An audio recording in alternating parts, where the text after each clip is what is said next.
Çünkü fiskal kreditlerimiz dolarlarda verildi. 250 milyon geradan gelip çıkıyor. 3 yılda 6 ay imtiyaz devri bilen.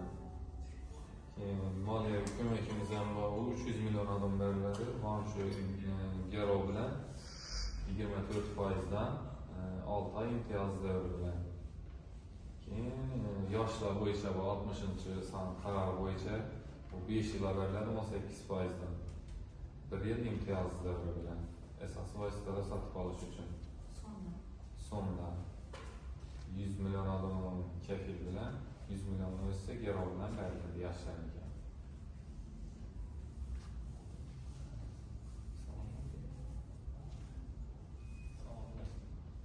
Bizliklerimiz var. Kefil bilen verildi. Kefil bilen 50 milyon alın nasıl görünüşte alt hisse olur. 300 milyonluk değerli mi? 3 yıl 6 ay imtiyaz devri bilen.